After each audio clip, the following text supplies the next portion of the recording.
to 3 schools, and each of these schools, maybe I'm targeting about 100 students or pupils in this school, and then you begin to drive the numbers. And as your inputs, I use half bag of flour to sell this one, I make this profit. So all those things are things that you keep because you need the data to do what? For me, like I told us, I do some of these things differently because we are believers. I'm also going to share that. Okay, water, when God stirs the water. So sometimes it doesn't look like it's a time that everybody in my industry is going to invest. I will invest if he tells me to do what? To invest. So you need that relationship with God to be able to have him tell you and direct you, okay, on what to do. Sometimes he will wake you up and then tell you what to do. I just came back from a trip this morning. I was meant to come because I had other engagements. And when I woke up to pray, I booked twice. I booked twice, you know. I even saw that it was even successful reservation and all of that. But there was no deduction. And then I just stood up early in the morning. I went to pray. While I was praying, after my prayers, he just said, hey, don't go. Conclude the day that already I've scheduled for yesterday. Don't go. He said, conclude the things here. And then I just sent message to my wife, and then you come again, and I stayed back. And staying back was the main thing that what I needed to do. Because day one walk did not conclude all the things that I thought I'd concluded, and if I had not done that yesterday, I wouldn't have concluded what I went for. Okay? So there is a way he will turn things around in the place. As you move, he just will tell you what to do. So that way, the books may not tell us, you know, but as a believer, it's something that what you need to have. Develop an effective pricing strategy. Okay? You must have an effective what? Pricing what? Strategy. No go to price something where go pursue everybody. Some of us, because one armor took early, you know, because one armor, you just put big price. Pricing plays a crucial role in sales. In fact, have you noticed something? That nearly everything that we use, from Ovaltine to milk to sugar, everything now is in sachet. Have you noticed that? Even Ipo, Jik, them, all of them, you know, they have their sachet component. That's the power of pricing. So you need to understand. Don't go and put your price, you know, we are the only people waiting for GRA, go use your product.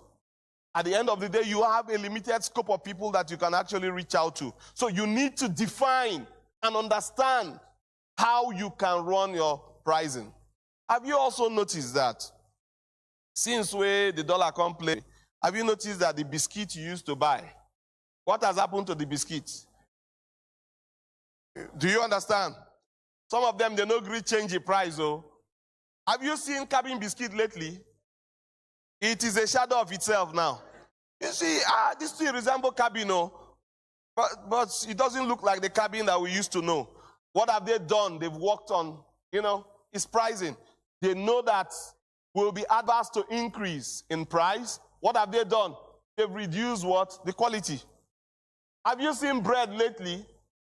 You've seen bread? Some of those are our favorite bread, them. You see the bread, them. They need to complete again, they're like 20 slices inside. Now, if like saying 15. Right? So that's what they do with pricing. So you need to understand how these things work. It's not, even the Accra woman close to you, if you go now, you see her Accra has dropped, right? That's the thing. So you need to understand. Consider factors like production cost. That's what they are doing. Okay? Perceived value and competitive pricing. So you must consider all of these while you're doing your pricing. Because that's how sales are being affected. Anything that has to do with sales, now money, and money, people know, all of us as we sit down here, we are not willing to part with our money. Even the Bible talking for Proverbs, you know, the Bible is a complete book. So when you go to negotiate, you say, hey, not be this amount, not be this amount, not be this amount. Then, finally, when you come buy them, you can't go back and say, yes, so I negotiated well. All right? You know, price now. He said, no, it cannot be now. The last time we will buy na 7,000. I say 7,000. Last how many years? Since when he called me last? And then we started talking. He said no. And I said, look, this is the price. Okay, for old time's sake, I'll give you for what? For 33K. He said, so why I know you now? Hey, I would have called your people. I know you. As they bring them, I know you. And then, we went on. And then he said, oh, I will increase the quantity. It's not 200 I need. I'll take up to 1,000. I know saying no go take up to 1,000. But he's just trying to use economic of scale to do what? To beat down the price. Okay? So that's the way negotiation goes. And then you want to keep the relationship. We've not spoken for 3 to 4 years, but he still remembers the last transaction because we had a good, and he knew that if I call this man, I can have a good bargain. Okay, I can get the best price tenable. So you must work on your pricing and then ensure. Create a distribution plan. I see we'll talk about this, my friend Cox. The name of his business is Cox. And these are our partners that help us to distribute our product. So you cannot be everywhere. So you must learn to have what? A distribution plan. As your business is growing, of course, you're the #1 distributor, okay, at the onset. But as the business is growing, you're meant to have what? A distribution plan. Begin to look out for people who go help you. Make you know how to share your money. Say, I want to keep 100%. No, let me, no, let you go die before your time. But you say, okay, you sell for me, I give you 10%. I give you 20%. Some people will even give them as much as what? 30%. Okay? Why? Because now then they sell, now them even know the people. We will not even know them. Do you understand? So be willing to share. All right? Be willing. Don't say, now let me go do this thing. Only me. No. It's not going to work. So determine how to deliver your products and services to your customers. Okay? There are some you may do. As you begin to grow, have you noticed that there are some companies that don't deal with the end users? Do you know? They have distributors. Another layer. They are just doing wholesale. Those distributors will now sell to another level. Those people will now sell to the retailers before the thing will come reach. Have that kind of distribution chain. What? Your distribution. So you must understand that as well. Don't think, say, now, from when we started, as young as we were then, in our early 20s, we started with that at the back of our mind, that someday we will not sell our product by ourselves. So from day one, we started having resellers. We started talking to people that will be able to resell, and then we are giving them percentage. From day one, we understood that concept. So you need to have means of what? Of distributing your product. Explore channels such as direct sales, partnerships, online platforms, or retail distribution. So you must explore all of these channels. There are places, states that we are currently working in, or some accounts that we are dealing with now, is because we had partners. We don't know the people, we don't know anything. But these guys just went in and said, hey, I'll take this your product. Before I came in here, an old friend is the African director of Microsoft, Azure, the platform, Just finished with him in ShopRite. He gets, people for Anambra. Me, I don't go Anambra 3 times, I'll be 4 times. Do presentation. Now he don't call me again for Anambra. He said, we'll take your solution there that they want it. 3 weeks now that they look for us, we'll take them down there. And it's possible that, through this means, I recall the same thing with Lagos. Lagos, I went with one of our partners. We did a presentation. We went to second partner to do a presentation. They no still accept us. All right? And then God made it in such a way that by the time the third partner and us went, it worked. So it's very, very important that you look at what? Partnership. Look at people. Know also to do everything yourself. In this time and age, we talk more about collaboration. In fact, competition is gradually going off business, taxonomy. People need to talk so much because you need to collaborate. Even the person you think that is competing with you needs something from you. You too, you need what? Something from her. Okay, so you need to look at that and then work in that light. So tools. We are young people, so there are quite a lot of tools that we can use, okay? So utilize the right tools. You need a CRM, get them, okay? That's a customer relationship management software. Get it. Invest in tools. Learn out, not just buying, but learn how to use the tools. Because you can just buy. Some of us, we have so many of these tools, and we can't leverage them. So you learn how to use the tools. Excel is a very powerful tool for anybody who is doing business. Learn how to use Excel. There is hardly anything you cannot do with Excel. Learn how to use Excel. Learn how to use PowerPoint for your presentation when opportunities come, and all that. Leverage, different tools that are available. Go. Every industry, get your own. Now, with AI coming now, how many of us, they use AI tools now? At least the easiest one, ChatGPT. How many of us? They use them? You're sure they use them? Huh? Very, very powerful tool. Very, very powerful tool. You can just do like this. Ask them anything you want to ask them. It's very, very powerful. And then it can reduce your time. In this my trip, I was there and they're like, hey, we'll need a draft letter that we'll need to send as they talk. I just say draft the letter. Where did they talk now? Draft them. Before the man complete the sentence, the letter was ready. I sent them to system. I did editing. I edited this thing. And then I presented. It was like magic. Like I had the template of the letter, ready somewhere. So these are tools that you can actually use. You can actually use these tools, leverage them, and then use them, to your advantage. Hire a revenue operations manager. Now that one, as you don't grow, because you must understand your revenue flow first. So if not, you go hire one bad person. The person will teach you how not to hire when you don't understand. Okay? So you need to do what? You need to understand your revenue flow, because I told us at the beginning, you are the number one salesperson for that your startup. Do you understand? You are the number one salesperson. Move, drive yourself. Now you get the idea. Now you go sell them. So do that. But when you get to a point, you may need to hire a revenue operations manager. Where go they talk? Okay, how could they budget like this? How they pursue the customers like that? How could they look for them like this? So having someone dedicated to optimizing sales processes, because it's a continuum. It's a continuum.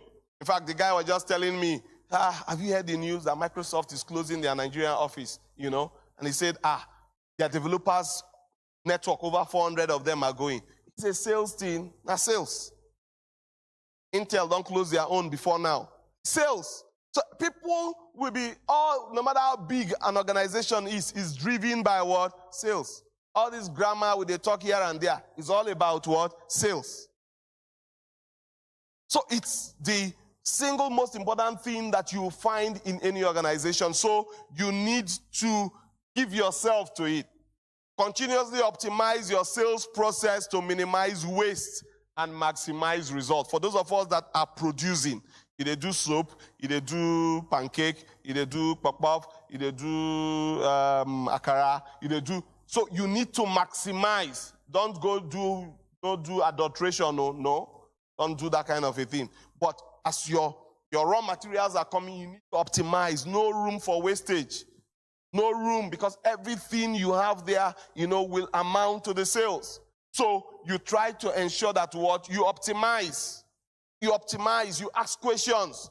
Some of us, instead of you to go to Aba, and buy the thing, and then come, maybe they do tailoring work.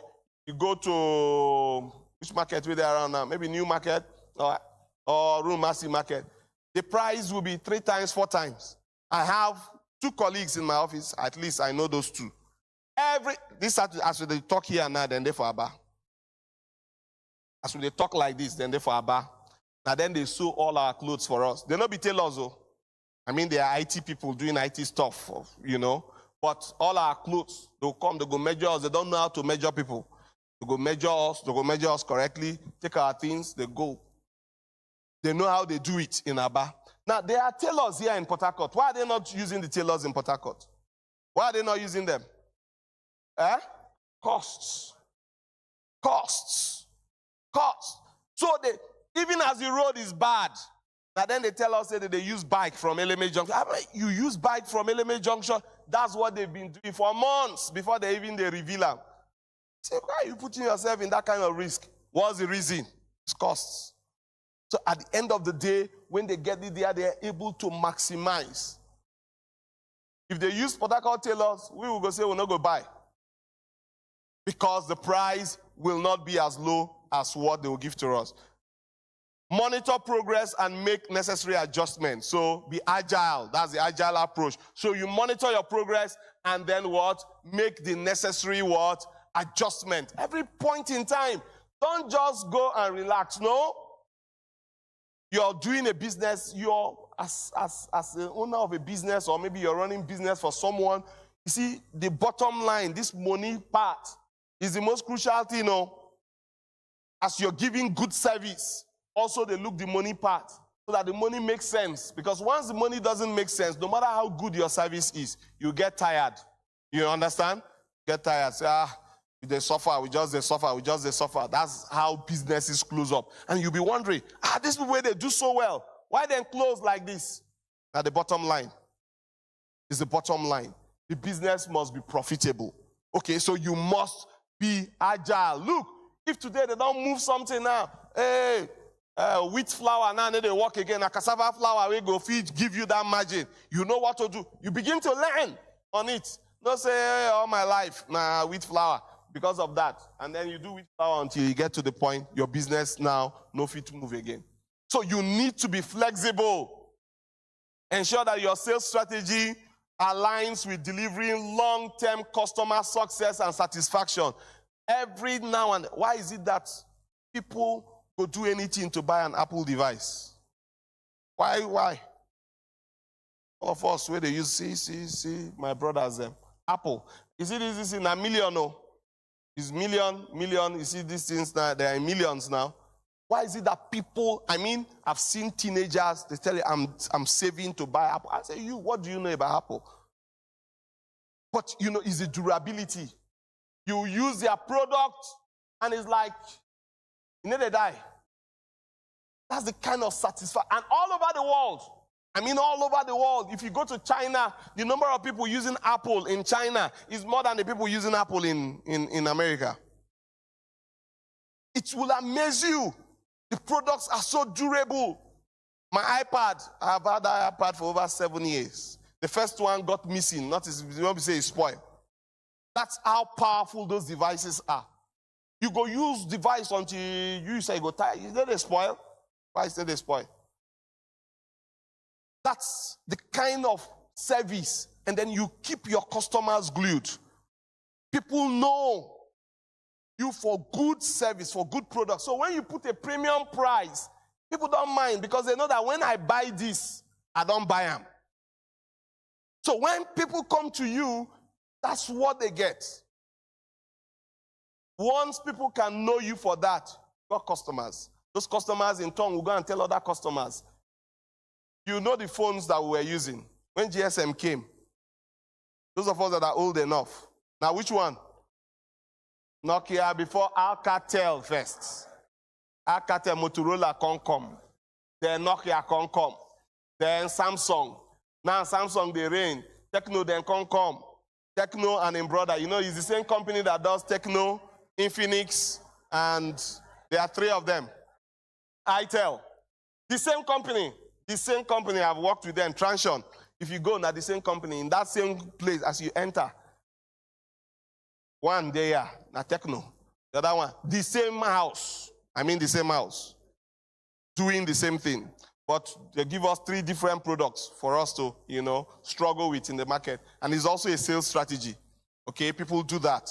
So you need to learn these things and then know how you'll be able to work. Be prepared to pivot your sales strategy as needed. As customers, they give you feedback. This thing, we want it like this. Be ready to change that.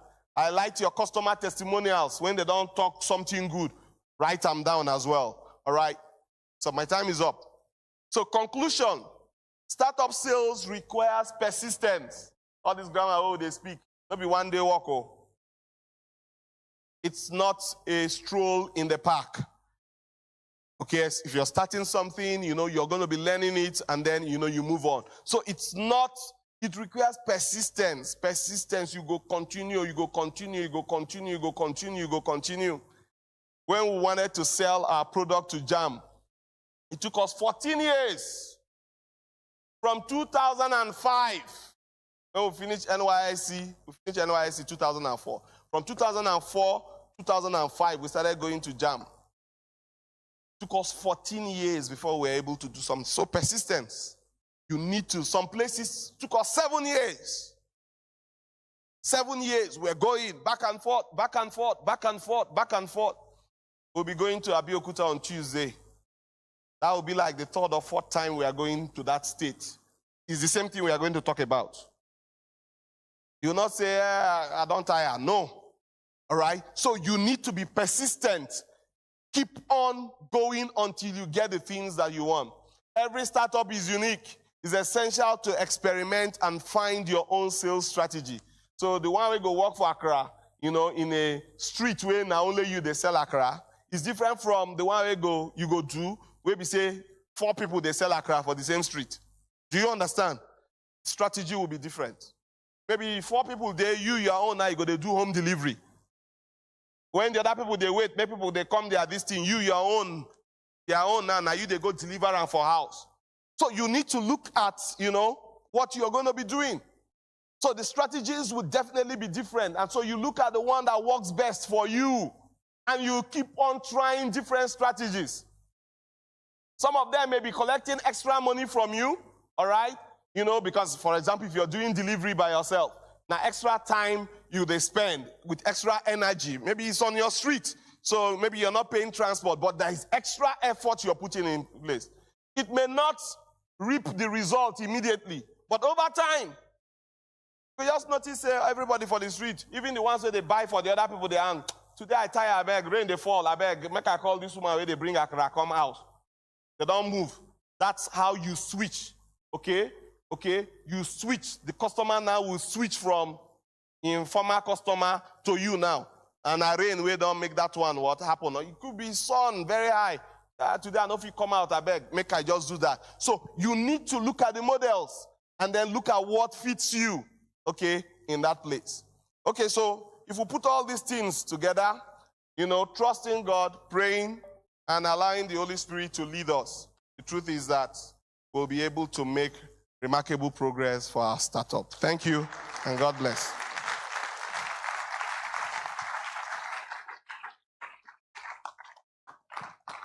A round of applause once again for Mr. Asao. Thank you very much. If you have questions, please just indicate by waving your hand. Any questions from this session? Just indicate by waving your hand.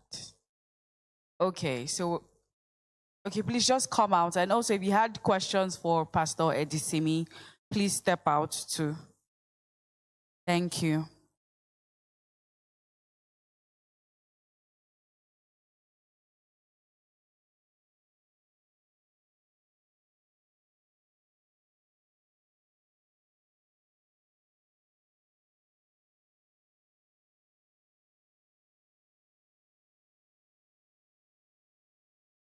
Please, if you have questions from this session and that of Pastor Edisimi, please just step out. I think I saw more hands. Please just step out. Thank you very much.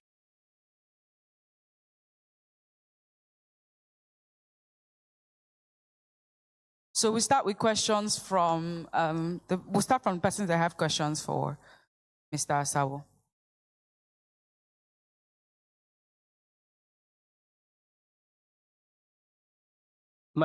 Thank you, sir, for the teaching. My question is very simple. Startup is very good, but most of us here, or those that might not be here, the problem we're facing is financing. So how can somebody get finance to start up? But I have a friend who wants to start. The 2 options are available. She's contemplating. He said, I want to get the money from somebody. And he's saying, this person could be a Kotik man. And I get money from him, and my business may fail. I'm going to bank to get money. The interest might be too high. So how can somebody get a very comfortable capital to start up? Thank you, sir.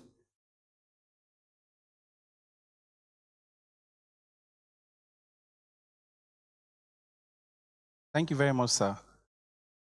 Sir, you actually told us that you started with your friends, so you had partners that were your friends, and I believe they are still there with you, sir. And over the years, these people have formed systems for you, all right? Systems such that even if you are not there, somehow they are there to hand over, like to take charge. So my question is, how do I build a system, not necessarily partnership, but a system such that if I'm not there physically, my business can still be running? Yes, sir.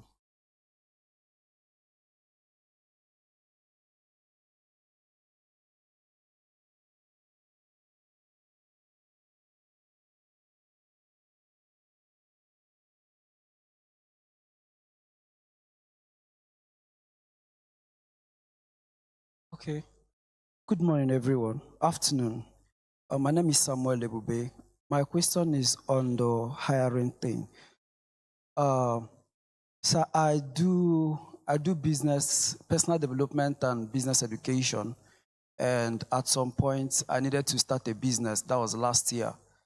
But since I started that business, I've not had time for my real business. So this year I've been having this thing to hire people, and the business has not grown to actually hire the business has not grown to actually hire professionals. But because I need to focus on my real business, how do I go about this? At some point, I wanted to pay the person exactly what I pay myself, and that would be seriously underpaying the person. I need somebody to manage the business while you focus on other things. So how do I go about hiring? Okay, my question is on the area of hiring a laborer. The 5 types of laborers, talking about the planters, the waterers, the harvesters, the sellers, and the defenders. Truly, people are very good in one area or the other. My question basically is this: is it possible for you as a laborer, a job seeker, an employee, is it possible for you to have all of these features, talking about you, planter, also a waterer, a seller, a defender, also a harvester? Is it possible to grow yourself, enlarge your capacity to be able to do all of these 5 things? That's my question, sir.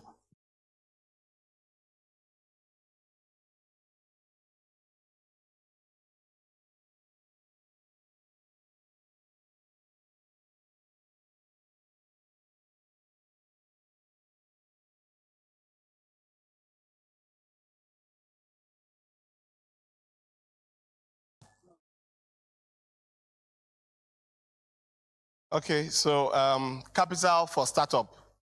Okay, I know that will come up. Each time we meet like this, young people, we always think, you must have financial capital to start up. And I tell people it's no, all right? Everything you need to start any idea God has given to you is with you. Anything you need, all right, to start an idea that God has given to you is around you. Okay, so the financial capital is one part of capital. There is the social capital. And when we were starting up, all we did was to leverage our social capital. That's all we did. My friends, everybody, if you come organization, we all know ourselves. We are over 170 now. We all know ourselves. Somehow, if this one not being classmate for secondary school, I'm classmate for this, or my neighbor, or a church member. That's how we are.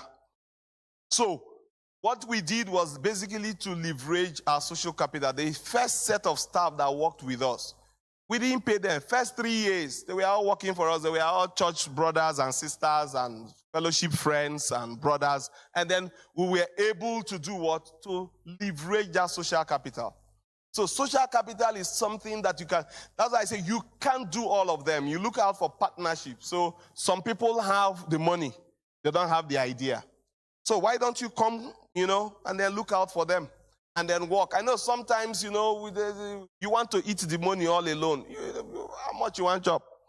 So please learn how to use what you have. If God has given you 100K and you have 100K, you can start 100K business. Today, that small business that we started is all over. All right? And it was nothing. It was our savings. We went to all the banks around in town. Nobody gave us money. Nobody. None of them. So it's not today it started. And it will not end with you. Okay? But when you make the money, the bankers that are here, they know themselves. They now come. They will now line up. Transfer the money to my account. Do this to my account. So you need to understand. All right? Some people are fortunate. They get the financial capital. But if you do not have it, God has also given you resources around, okay, leverage them. You want to start business, you need to even greet people. Where will the business go to now? You can't greet people. You must know, you want customers, you must know how to, you understand? The Bible says he who wants to have friends must show himself what? Friendly. So you must learn. That's the way we acquire customers. It's not by, and then we start business. That's the way you go about it. Don't think that money will fall and then, 1 million naira will come down. And some of you now, if we ask you what's the capital you need, you will say it's 10 million naira. From where? Who will give you? No, now. You need to start somewhere, all right? So it's important that we get that, done. Structures and systems. Who asked that question? See, it doesn't happen overnight. Don't think that as you're starting a business now, you begin to have structures. Now, lie. They taught us about 3 stages of business, okay? You have the nailing stage. That's the initial stage where only you or your friend, maybe if you get your wife, or now they also, that's the nailing stage. You are everything. Now you be gate man, now you be cleaner, now you be everything. But you begin to move. As the business is growing, you find out that you need to give attention to more important things. Then you begin to hire people, into space, and then structures begin to come. So you get down to the point where you want to scale, okay? There's the scaling stage. Then you get down to the point that you are now scaling. That time, the structure. So in my own organization, when we were nailing, people were telling us, put structure for where? It will not enter your head. Because that time you just want the customers, you just want to satisfy people to get money. So structure not going to enter your head. Then, as the money don't they come, you understand, structure will now begin to make sense to you then. You now begin to put those structures. Nobody will even tell you, you will begin to tell you, say, if I continue like this, I go die. And then you will now begin to hire people to get things done. So let's not be fixated that from the onset, I want to have a branch manager, I want to have an accountant. You will kill the business. It will never grow because you don't have what it takes to even pay them.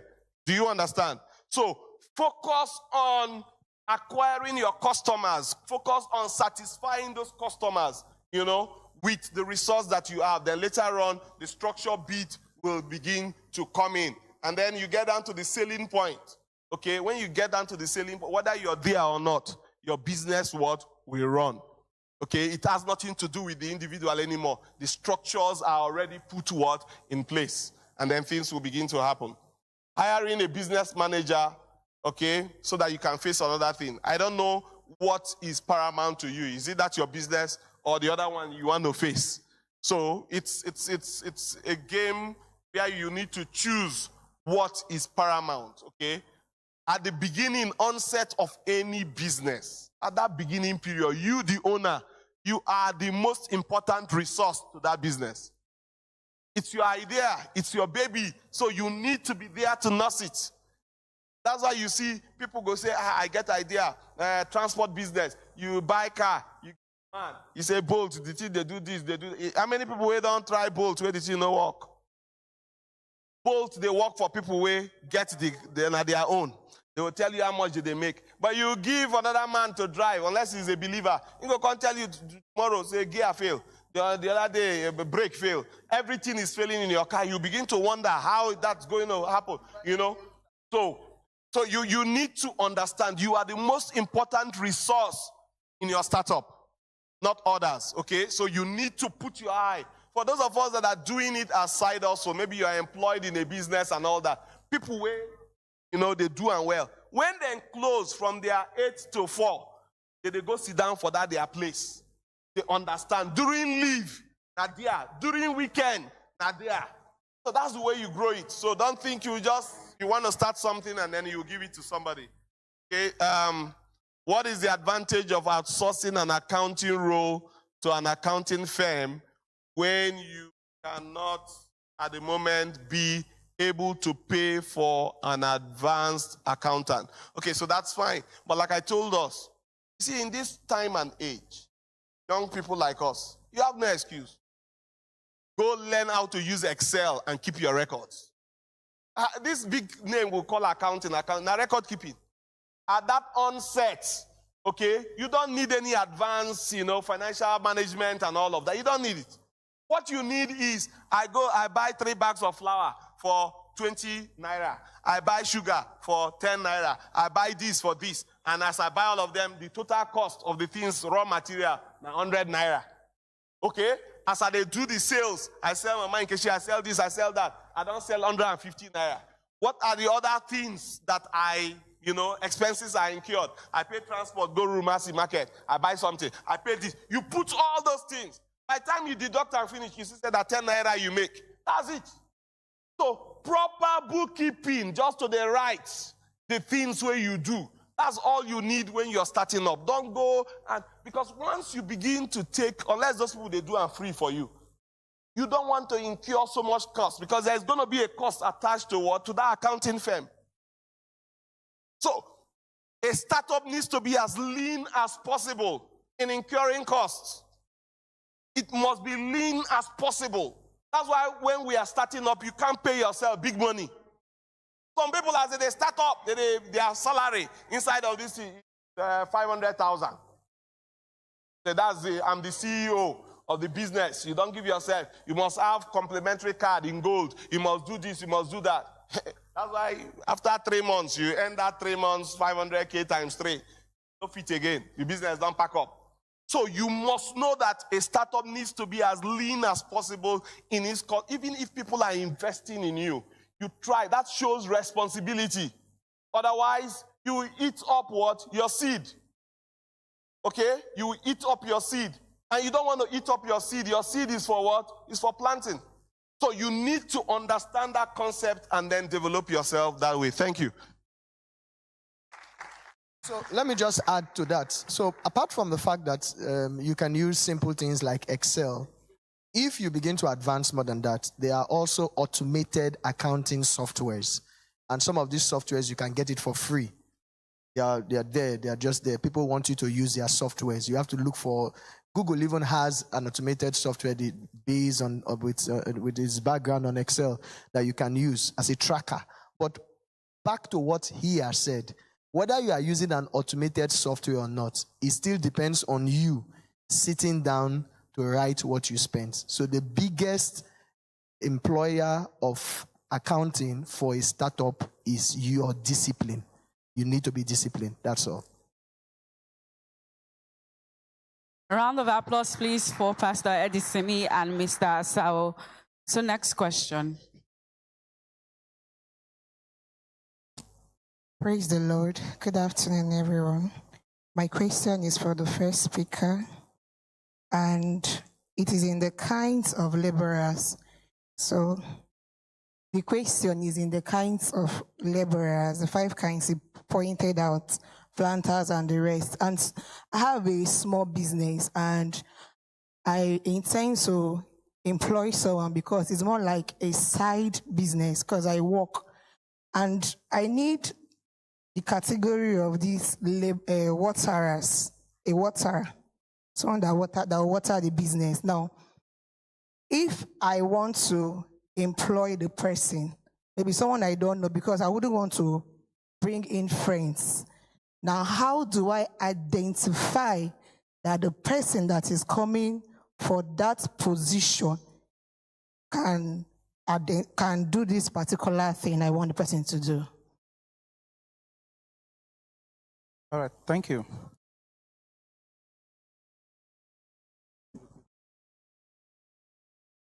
The question is to identify the waterer or the different kind of laborers, how to identify that the person that you don't know, that just come for the job, how you identify that the person can do it. Most people will say they can do it, but they cannot do it. So how to identify that that person can really do it? All right. So my question is on onboarding. Onboarding. Yes, sir. So I'm actually an intern in one of the firms here in River State, one marine firm actually. So I was actually assigned to a competent staff there, but as per as onboarding, but he seems he's hoarding the knowledge. He hoards the knowledge, and since he's a high employee, I don't know who to report him to. I don't know the channels I'm going to pass through, but he has what I need, but he's actually hoarding the knowledge. So what do I do at this point? Thank you. I do buying and selling, and I operate from the house. I deliver to whosoever is buying. My question is on analyze your competition strategies. So what are my strategies now? Since I depend on ready customers and I deliver on demand. So how do I strategize?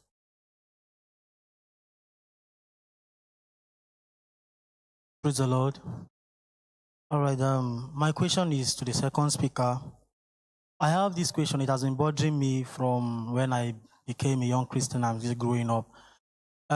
Let's say an organization you work for send you to go and buy a particular product for a particular price, and then you get there, you are able to beat down the price with the sales personnel, and then he's able to give you some discount.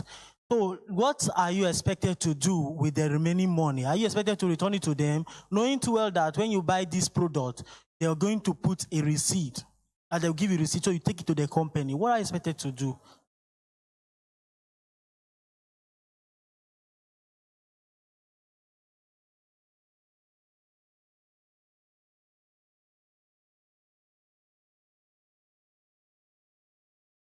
All right, so MD will have answered that last one, but we all laughed here that once receipt has entered, then you know the truth. You cannot alter receipt. Once you alter receipt, it's not integrity. And so if you did not bring receipt, I would have been thinking of something else. But as long as you have beat down and they are to give you a receipt and they have to write the amount that you bought for, that's what you return back to your company. Your company is paying you salary. So take your salary and keep working. Now, for the onboarding one, we said that rightfully the responsibility of onboarding is on the company. And then when they are done with onboarding, part of what they do is that they assign you a buddy or a mentor. So, true, every corporate organization, you have people like that who want to conceal information. So I think the solution to that over years, there's no practical thing. It's your personal relationship with the person. You have to now, the person has to trust you. And it's an issue of trust. You are just new. The person doesn't, and you don't know who the person is. So you keep building on your relationship with the person, keep working. The more you work, the more you're efficient, the more you have whatever he wants, that trust is built. And over time. So maybe you are just in a haste to know too much at your level. So do the one that they've given to you. That's how you learn. You succeed, they will take you to the next level. For the question on the 5 different, how do you learn? Well, you cannot be 5 things at the same time. So over time, each of those things you can see that is experience over time. So when you go to your next job is when you use the benefits of your last experience. So in the employment process, the discussion with you is what the HR person will know whether you have that ability based on what you have done. So they are the ones to now say, this person can do this, can fit into this level of labor. It's not you that determines that. So you do your work. If you have done that's what they call experience. So when you come as a neophyte, you don't have experience. Then what they look for is potential. In the discussions with you and your thought process, they can now say, this person has the potential to do this kind of thing, to fit in this kind of job. But once you have experiences, The way you handled your past jobs gives the experience of how you can handle the next job. I think the other question is for MD. All right, thank you, Pastor. I just want to add and then just admonish us, okay? You work for someone and, you're asked to go and buy something. Maybe they gave you 100K to go and buy something. That's what, has been budgeted. And you get down there, you're able to beat that cost down. And maybe you bought it for 90K and there's a 10K. Whether they put receipts 100K or not, it is your place to go and return that. Okay? It is your place to go and return that. That's what Daniel did. The Bible says, and the king did not suffer any loss. Okay? That's, if you go through the book of Daniel, one of the things they talked about, the King James Version used damage, right? It used damage, okay? The king did not suffer any damage. He did not suffer any loss. So when Daniel went out, that's why the people were envious. They were making those extra change. But Daniel was not making that extra change. And, at the nick of time, God will use all of that in remembrance of you. So please, you go out there, you have that extra, don't worry. Those ones are momentary. 10K. So you wouldn't need that. Okay, so just to admonish us, when we go out, always be true. Because by the time you do it 2 times, 3 times, the office will begin to recognize you that, this brother, this sister, already you're distinguishing yourself. Okay, unknown to you. And at the nick of time, that's what is going to speak, for you. All right. Strategy to deliver sales from home. Okay, you're doing sales from home. How do you analyze your competition? I don't know what you said you're doing buying and selling. I really do not know. But one of the key things you've done is that you are doing home delivery. Okay, beyond home delivery, there are other things you can do. You are the one that knows your customers. Some of them, they like birthday greetings. You go, Adam, look at all the banks now. They send you birthday greetings. Whether you get money for your account or not, on your birthday, by 12 midnight. Now that time when the SMS, they come out, most of them, 12 midnight is automated. They will just send you, bam, go get your this thing. What are they doing? They want to keep that relationship with you as though they are very close. So it's very important. And we all love that kind of closeness. So you need to do that. You need to do that. You can send SMS, you can make calls, and then you can do commission for sales. If the person is actually buying from you, you can tell the person, if you sell to your other friend, I'll give you extra this. If it is clothes, maybe you give the person an extra scarf or something that is not too expensive, but that will add value.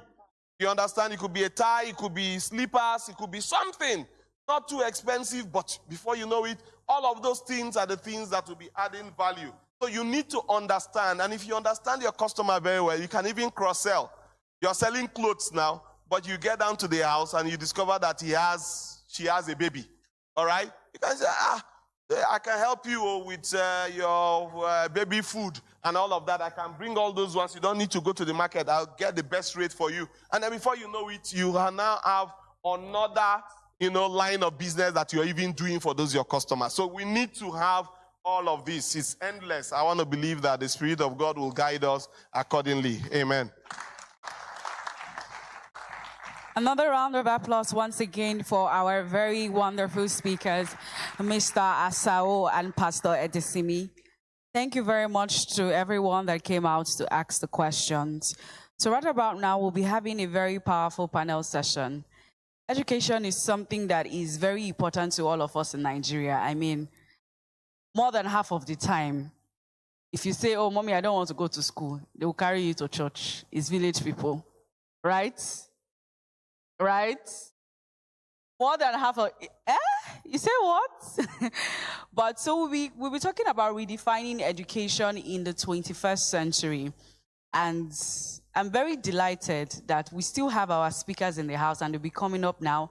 So please, with a standing and a clapping ovation, let us make welcome Mr. Asao Ibufuro, Pastor Edisimi Opokiti. And we have a very, very, very, very amazing woman in our midst, Her name is Professor Mrs. Dorcas Bao, and she is the Dean of Niger Delta University. Ladies and gentlemen, a round of applause for her, and a round of applause for all of them as they come up.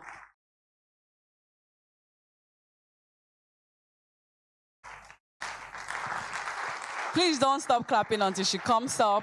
Don't stop clapping until she comes up. Thank you very much, ma'am. Yes, ma'am. Don't stop clapping, please.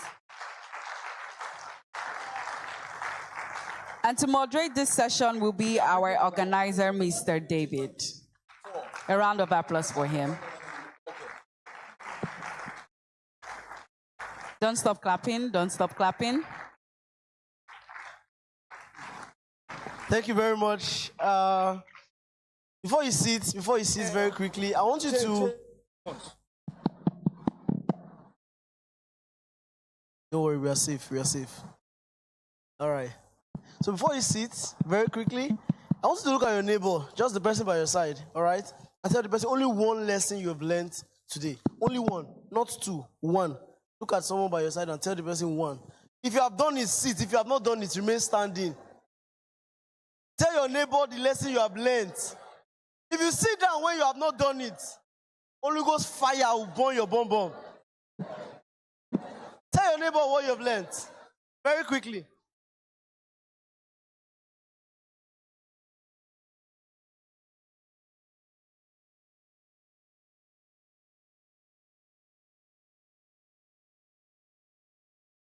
People that are sitting, have you done it?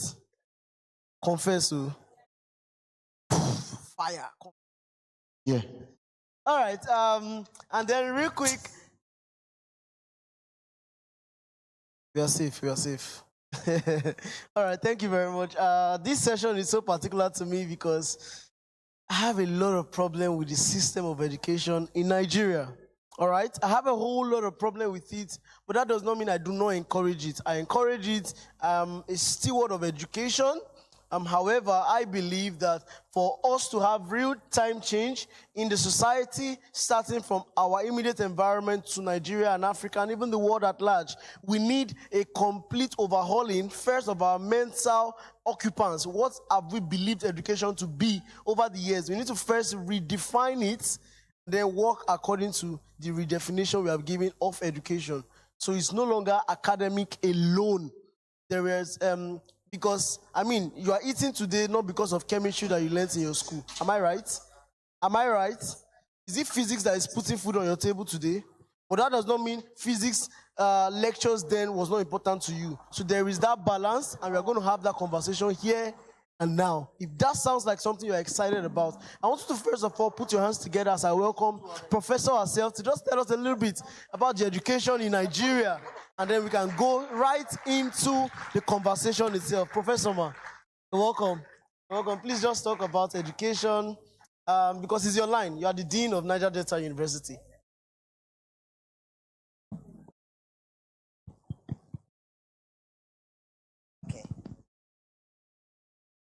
Sorry if I say praise the Lord. A pastor will I be. First and foremost, for professor. Yes. She's the dean of this thing. We have different deans. I'm not the dean of the university. I used to be the dean of students. Student affairs. Yeah. I used to be dean of students. And it has been a long journey. When we talk of education, really think of it now. If we are not a little bit enlightened, you may have been sitting here for the past 2 days, this is the third day, and you may not even understand what they are talking about. I had a friend who was in school with me in those days, in the early 70s, and when I found out her husband was one of these very big boys in Ikoku, selling cap hats. He did not even know how to write his name. So I was worried. One of the days he came to visit, I asked him, I said, why didn't you come to school yourself? You are sending your wife to come to school. He said he already knows how to make the money, but he wants somebody that will write out how the money is coming and going. So you need an understanding. When we talk of education, like in Nigeria, I try to look at a little bit something there, and it says when you talk of Nigeria, we view education as the systematic development and cultivation of natural powers. Power to be able to do things, not power to fly a switch. Do you understand me? The Nigerian concept is that so that at the end of the day, there is that transmission of ideas and values, you know, from one generation to the other. I'm 69 years old now, 69 plus. So my generation, like I told someone, I said, I'm already packing my clothes together because you don't know when you may be called, you know. So when you transfer those values, the next generation will be able to carry on, you know, those values. They are very important. When a child is born, there can be ordinary, informal education. He watches what the mother, the father is doing, and he picks some things from there. He learns from there. This is what our family do. Like when we were growing up, my father would tell you, we don't do this, we don't do this in this family, we are this, we are that. I'm sure most of you know what I'm talking about. So you learn some values which you can carry over. I'm one of those parents who don't believe in sending my child abroad to go and do A-level, to go and do a first degree or primary school, all those things. My dear, you will lose your child. You lose the value of the child. That's the truth of the matter. When my children left to go and study abroad, they went to do masters. And one thing my son told me, even my daughter, he said, Mommy, thank God I had learned so many things before I came here. I would have been derailed. That's what he told me. Because the values there are different. So that's one thing about education. It's not just the classroom, read and write. There's more to education than reading and writing. In our own days, we even had the training we had. By the time you come out of the university, that's why we look at two people and we say, this one passed through the college or university. This one, the college, university, passed through them. When the learning, you know, and because when they give you that certificate at the end of the day, it is not only because you passed the exams and all the things you were taught, but it is your character. It's part of it. We have looked at this particular person and having looked at them both in character and in learning, is worthy we give him this degree or certificate. Are you getting me? I agree that so many things are happening in our universities. I was the coordinator of the post-UME exams for years. And as the years were going by, I found out that the values were being dropped. Those are one of the things that made me opt out, because I don't shake, I don't change, I don't know how to change. So when I worked with a vice chancellor that was always easily, one professor said we should do this, Dr. Bao, how do you see it? I said I don't see it anyhow. We have made rules and regulations and policies and we follow it to the letter. I don't care who is calling from Abuja. I don't care who is calling from where government house. These are our rules and our regulation.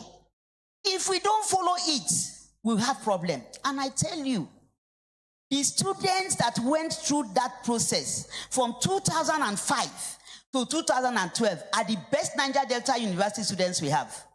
Put me anywhere. They stood out both in Nigeria and outside the country because of the values we had imbibed into them. Are you getting me? Because education too has to do with discipline.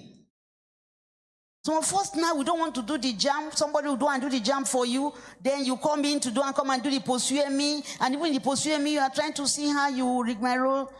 I met this guy some years after because I don't have too much knowledge about computer, but you see, that's what education does for you. It gives you an understanding. I knew. So I called the computer person, people that are in that field. I said, wait, can't we do this in a different way? Do we have to be registering people with hand? They come and buy. Is there something else we can do? Do you know we reached to the level where when you buy our form for post-UME, it is connected to JAM. It is connected to WAEC. So immediately you fill that form online, I made it must be online.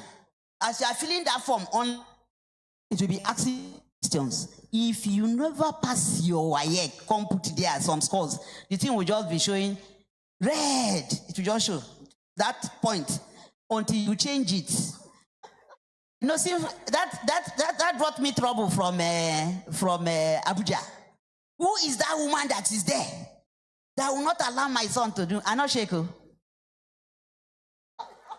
No, now give me the work. If you not want the work, take. I enter the house. So what I'm trying to do is that education and integrity. If you allow the education from the primary school, secondary school, the little they're teaching to you, to pass through you, you'll be a better person. In our days, even the way you walk is being corrected in the secondary school. You walk anyhow, that's why you're walking like a dog fowl. Come on, step. Then the senior girls will be watching you when you're walking. Then one person will show you how to walk. You must walk well like a lady. Even the way you dress. You know, dress well, trouble. They will check everything on you. Your nails. These days I see men, they keep their nail from here to here. Abba. Do you know the animals that are living there? No, I mean it. So many of them are living there. So these are some of the things.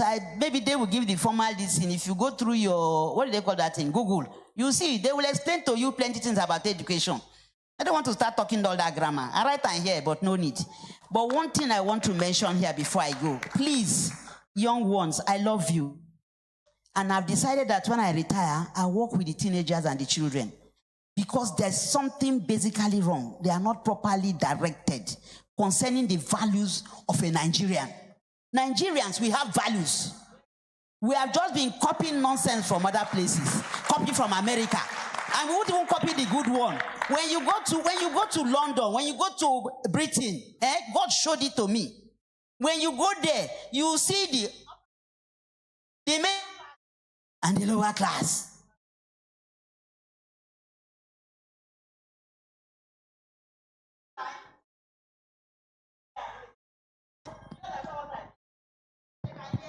So.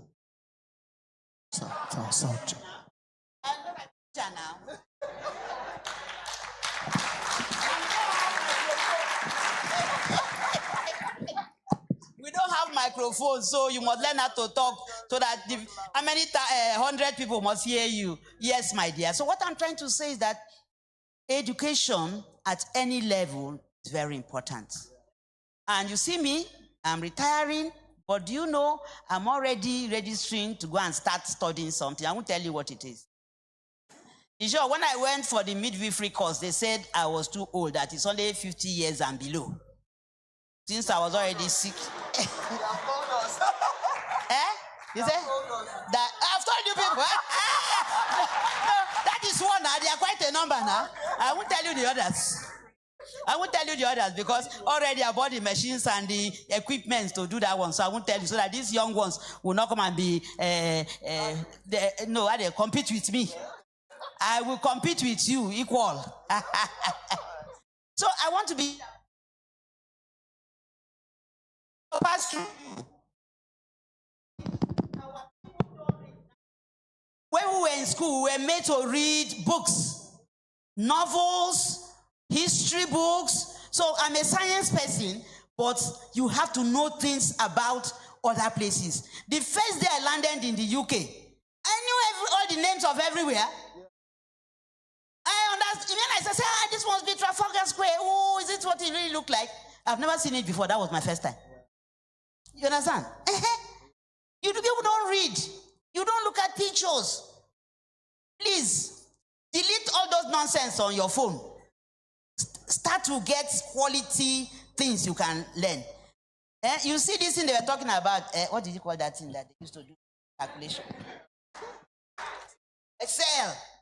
Do you know I taught myself Excel? When my exam, I taught myself.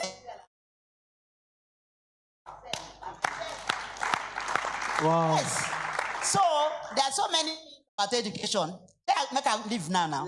Yes, so go talk. Thank you. Man. Thank you. Please put your hands together for Maurice. That's a very, very insightful. There's something.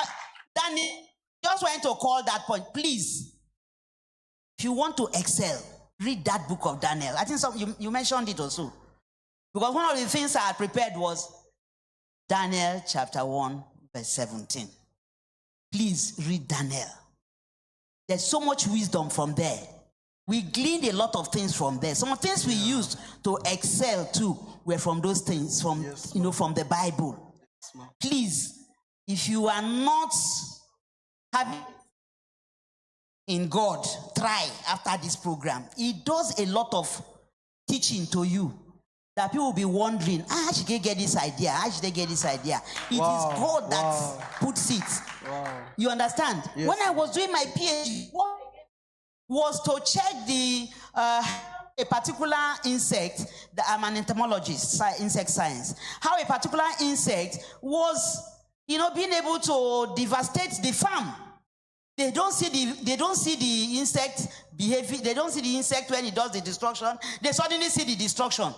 Unfortunately for me, the insect is a night insect, which means I had to keep my eyes open from 6 p.m. to 6 a.m. every day. Until when I said, I went to God in prayer one morning. I said, Father, you are the one that created all these things. So I beg now, expose to me what it is that insect is doing. My friends, you may not believe me. And I had this wave of preparing a room so that in the afternoon, it is night in that room. And in the night, it is afternoon. So I come in the morning at 6 a.m. and I enter that room, I close everywhere. It's only red light and the insect cannot really identify the red light. So there's red light in the room and I'm watching the insect. But remember, it's 6 a.m. real time, so I'm awake.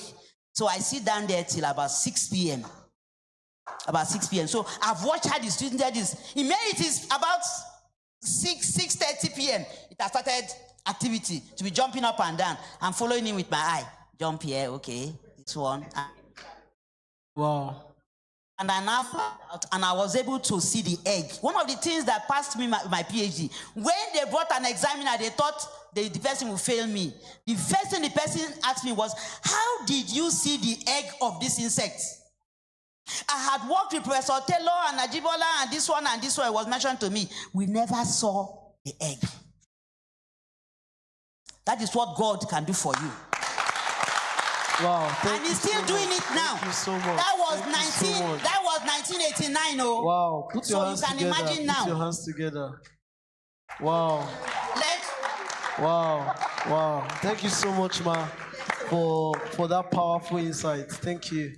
So real quick, Mommy did justice already to the academic education and how that it sets our morals as individuals such that irrespective of the locality we find ourselves, we are sure we stand out because of the core values we have developed over the time.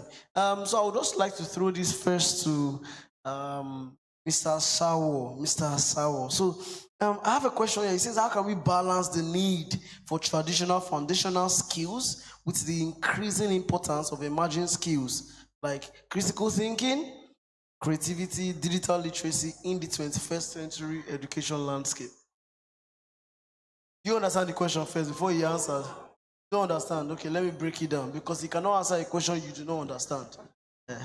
So he says, how can we balance the need for traditional foundational skills? Those things Mommy have explained. Those are traditional foundational skills. So how can we balance the need for that with the needs for the increasing importance of other skills like AI, critical thinking, tech skills? How can we balance both in this 21st century education landscape? Do you understand the question now?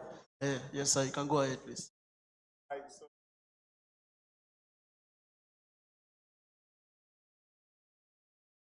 Thank you. So, mommy had given us background, a very good background, and I want to believe a good number of us seated down here, went to school in some of us 80s, few of us 80s, some 90s, then 2000, and of course, the Gen Zs, The foundation is very, very important. Very, very important. So today, in our days, it was just literacy and numeracy. Those were the core that people expected you. So just read and word and write. And then, of course, know your numbers. But today, it's beyond that now. Okay, we are now talking about soft skills that you need to, add to it. And then, of course, your digital skills now are becoming core things. If you go to some countries, like Mommy has stated, nobody talks to you. Nobody talks to you. The ticket they give to you, okay, is your pass. Okay, so you're going to use the ticket. Sometimes you go reach there, you hold the paper for your hand. Now, what you use, if you not touch the thing, you know to touch, you'll be there 2 hours. Nobody they answer you, only you go there. And if you can't be saying a cold place you go, you will understand, how all of these things work. So it's very, very important that we know this thing. And we get to expose ourselves. We read and then we acquire the skills, okay? Critical thinking, you need to know how to think. Do you know that you go to most of those malls abroad, they don't tell you the signs, there's a map. There's a central place where you see the map, okay, of the big mall, all right? And then you must know how to interpret the map. And then from, different places in the mall, because those malls, some of them are so massive, you will see the map. If you don't know where you go bus out, you go enter train, we go take you go Aba. Meanwhile, they go Borokri.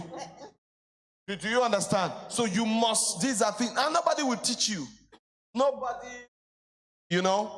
one of the days, in the UK, I was at Piccadilly, train station. Massive. You have subway. It's one of the most confusing of all the, train stations. Subway day, the other one day, car place. I don't did there now myself. I don't the miss road now. And I'm like, how am I gonna do? Where is it?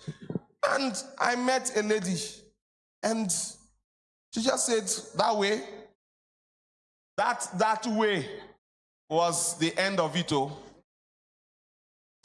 I was confused because that way, there were many ways in that way. So, that way, by the time I came back and I wanted to get details, she said, do you know what she told me? A white small girl, say, others are doing it. I know you can do it. That's what she just told me. That was all. That was all. Others are doing it. I know. Invariably, she don't insult me. Say, you're supposed to use your head. No. And then I had to. So that's the way it is. This guy is, and all of that. And the effect that we'll be able to also cope when we find ourselves. So you must learn those skill sets. You must learn those skill sets. Then there are soft skills. Yeah. Soft skills beyond all this AI. I know the people in AI just don't follow all these big names they are calling. The industry, or don't break your head and then be too bothered as though no. Learn the basics. As you're learning, as you're growing, you begin to see how all those things will unfold. But there are soft skills around emotional intelligence, around these things and all this big grammar that they are telling us, they are all in the Bible. No? This emotional intelligence is there in the Bible. As you read the Bible, naturally you have emotional intelligence. So they teach it as a course for people that do not know the Bible. But if you know the Bible, these things are there. So soft skills are things that you begin to learn as well. And as you study the Bible, you begin to learn and acquire those skills. Please okay? put your hands and together, then, please. You'll be able to build on those ones. Put your hands together. Put your hands together. And me telling you to put your hands together is not to encourage him. No, it's because we are paying attention to what he's saying, and we see how practical those things are. He has brought a balance between both. How that, yes, you need those traditional foundational skills. However, you also need to learn, just like the dispensation is evolving, or we are evolving with the dispensations, all right? So you need to learn other critical skills, soft skills, digital skills that will help you stay relevant in this current time. Does that make some sense, please? Yeah, so this question, very sweet, very interesting for a very sweet man like Pastor Edisemi. So I have here, I wrote it down, what role should technology play in redefining education? How can we ensure equitable access to these tools? For all. Thank you. Tech. Okay. All right. So I'll just some years ago we did a book and we called that book Campus Without Walls. And when we started talking about Campus Without Walls, that was like in 2010 or thereabout. People didn't really understand. But today now you can see all that we are talking about. So technology is coming and is coming very strong. And with what we see, even the workplace is going to change. All right, Microsoft is just retired over 50,000, Abby, is it 50,000 or 5,000 people globally? And, you know, Twitter is doing the same thing. And why are they doing that? Because of the role AI is now playing. AI can enable you to do 3, 4, 5 work, okay, at once, okay, and then you're able to get things done. So technology is playing a major role in education. And some of us, we are on Udemy here. Some of us are on Coursera. You know, some of us are on Allison. Some of us, you know, are on EDX. Some people are doing courses. Of course, the National Open University is, you know, a typical one that most of us also we know about. Some of the universities are doing now, you know, distant learning. You know, distant learning and so on and so forth. So in the next 10 years, the truth is that the educational landscape will change. A good number of us are learning through the social media. A good number of us use YouTube now. So learning itself will move from the traditional brick and mortar and will become something that you will be doing online. All right? For all. Equitable access to all. Government has a role to play. Okay. All right? The private organizations have roles to play. Okay. All right? We as individuals as well, in our respective ways, we also have roles that we need to play so that people can access. Can it be equitable? The answer is what? Is no. All right? Because even in developed nations, it's not equitable. All right? Where they have all the infrastructure. So there will still be that divide. But what, you know, people will always try to do is to narrow the divide. Okay? We'll narrow the divide. For those of us that are privileged to be in urban centers and semi-urban centers, okay, the infrastructure is being developed aggressively, you know, across the country, even in Nigeria, so that we can actually have access to these things. There are fibers that they are running. You see people digging, you know, our roads every now and then. People are running fibers. And so fibers will begin to terminate in our homes, okay, the way we have 3G now and 4G, 5G also will be everywhere. And so the entire scenario will change. People are homeschooling now. The number of people doing homeschool now is growing by the numbers. And why is it that people are confidently homeschooling, parents are homeschooling, is because of access to a number of these learning platforms now that we have across the world. And it's cross-border, okay? You can learn what is happening in the UK. You can learn, I have a friend now, she's doing a course in the US, in Texas. And then what has happened, her 2 children, her 2 boys, they are still learning in their school in Lagos. She took them along with her. Technology has enabled that. So they are still joining their classmates here, but you know, they are with their mother in Texas. So that's what technology is going to do. So brick and mortar will begin to reduce, and then online access will begin to grow. Sorry, in 30 seconds, all right? Just like you have said, it can't be equitable. But how can we ensure that we are the better side of the house?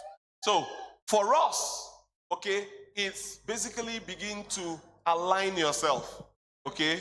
You train yourself and align yourself, okay? Because you need to know how to use the tools. When you go online now, the online platform, you do not know what to press and what to do, Maybe you'll be pressing book. Meanwhile, in a video, they come out. Oh. And then you understand. So you need to align and then know how do these MOOCs, okay? MOOCs, massive online, open online courses, how they work. So you need to do that. And then also spend your money, in acquiring technology that will be useful to you. Rather than us, spend money on frivolities, begin to acquire technology because it's going to be an asset. In our days, when I was a Shell scholar, when Shell gave us scholarship, a good number of us bought radio.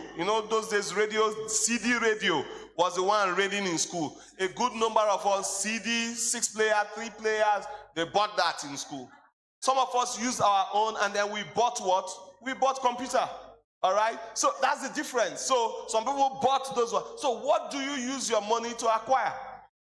That's what is also going to give, the difference when the time comes. Thank you very, very much. We are pressed on time. However, this is a very important conversation for our everyday lives. So let's rush and dig a little deeper into the Nigerian curriculum. Hello. Guys up. God bless you. We are safe, don't worry. All right. So, just digging a little deeper into the Nigerian curriculum and all. Evaluate from two aspects. First, as an insider, and second, as an outsider. When I say insider, I mean someone that is a Nigerian in Nigeria and is from the 80s. All right. When I say an outsider, I mean someone that is looking at someone that is very futuristic. So evaluate the Nigerian curriculum, Pastor Edisemi, and tell us how scalable it is in another 5-10 years. Okay, so thank God. I would like to say at this moment, instead of saying moment, I'll say Prof is here. And you can hear, we heard the foundation of the things she said, but you could hear that even she, mommy herself, was telling us how she had to start learning the use of Excel. Practically, what I think with technology education is doing is that is offering us the opportunity to train ourselves, to educate ourselves. That's where education is now. That power of waiting for somebody to educate you has been taken away. The power has been given to you. So before now, education comes to you and is what they want to educate you with that they used to educate you. So they wrote the history for you. They told you what is the geography. Anything they did not tell you, you did not know. But now, technology is giving you the opportunity to educate yourself.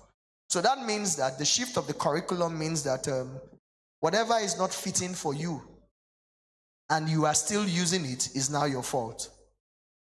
We cannot keep complaining like what Sawa had said. A lot of it, regulation lies with government. But we are now in a situation that government is not able or is not willing, not to use the word able.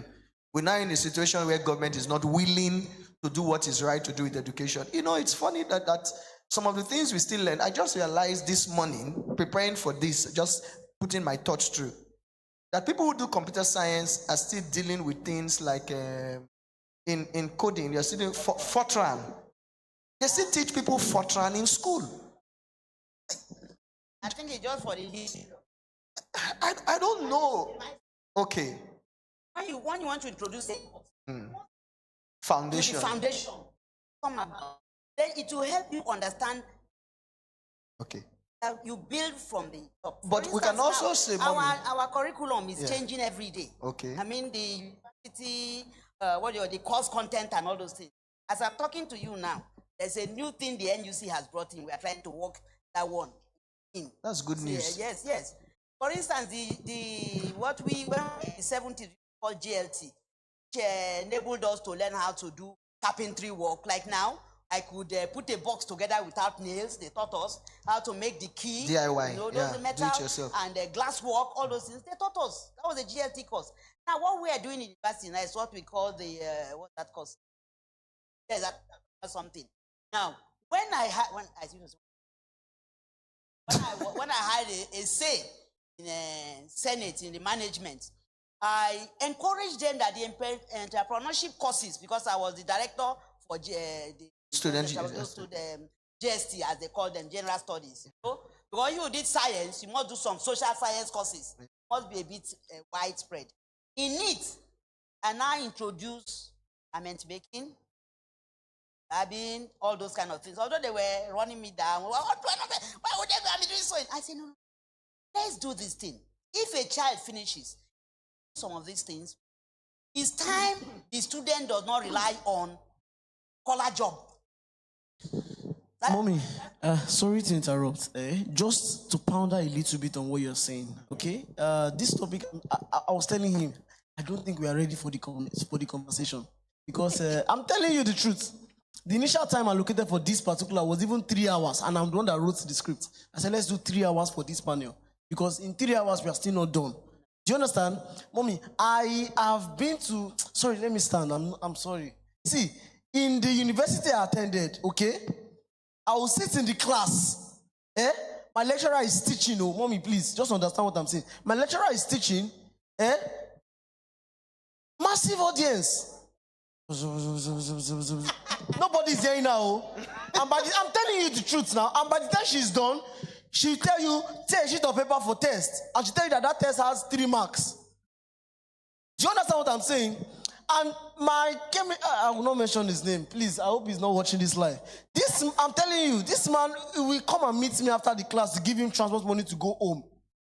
So I asked myself, am I learning from someone that I'm not proud of living his own life? Because you are learning from him because you want to be like him. All right? So if he did what he did and he's in the place where he's asking for money, I would rather not do it. How practical is our current tertiary education? That can be challenged. We review? That can be challenged. You don't... Because I stand very tall in that. In our days, when you finish, there's I won't say a lot of jobs. There are few jobs waiting for you with a car and this. And you see, there are some jobs that are a calling. You understand? They are not jobs. Want to make money. And one of that thing is a teacher, a lecturer, a doctor. They are not jobs for money. They are a calling. That's what God made that thing for. It's for a calling. If you want to do this thing, go to I'm sorry again to interrupt. Just like you said. Let me finish, no. Let me land. Because I use myself as I'm teaching you. I'm using myself as an example. Yeah. So it will not look like it's not possible. When I finish, I had a job, and I had a job in UST, River State University of Science and Technology, as a graduate assistant, because that's what you get at your when you get your first degree. So it means as you are employed, you'll be going to school to get a master's and then PhD. That first level is not a job. If after 2 years or 3 you are not getting it, you are out of that system. And at me with NNPC, NNPC, my housing allowance alone is more than the salary that UST was paying me. So tell me, but I chose UST. No, because it's in my mind, in my thinking, to learn how to teach others. Mommy, that's very beautiful. What you are saying is very beautiful because it's a calling to teach. You know the problem we have in Nigeria now, People are not into their calling again. They are into what job they are. I'm seeing them every day. I had some problem even last week with some. They come into the university and they have learned how to make small 5 pages paper and 10 pages paper and charge those poor students who are not ready to learn money. And call it one name or the other. Yes. That thing you are talking, that where is our head of department? When I was head of department, I used to go and sit in the class of the lecturer. I'm there. I advise to you what my lecturers can teach. So when we are sitting, some lecturers that I will say, you teach with Dr. So-and-so or Professor so-and-so, they can do anything, anoint themselves, it doesn't concern. Because I know that when you teach with such a person, you learn better than going there thinking that you want to make money out of the students. That is why we are having... It started gradually. When we went to Niger Delta University, we caught it in the board for a long time. We suspended lecturers, we did all kinds of things, and everybody sat on their seats, ready to do work. But at the end of the day, what happened? When the particular, let me not call, so I don't report them. And when the leadership changed, the other leadership is not strong enough. I tried to back him, but it's his nature. I said, nah. Because you see, you have to have even those who have businesses, you won't train somebody who is not ready to learn now. Correct. You are teaching the person is not teachable. The other day I had to go and check students who are doing so-called seaways, industrial training. We trained them there. Among all of them, to be very sincere, there was only one girl that impressed me. What has she learned how to do? She has learned how to use the Nipa plant. I don't know how many of you know it. The Nipa plant to bring out charcoal, which can burn without smoke. Even right now, I ordered just to encourage her. She's still a student. I told her, don't joke with what you have learned here. You see? So there are many things we can learn. And then the second thing we have in Nigeria is this attitude of, do you know who I am?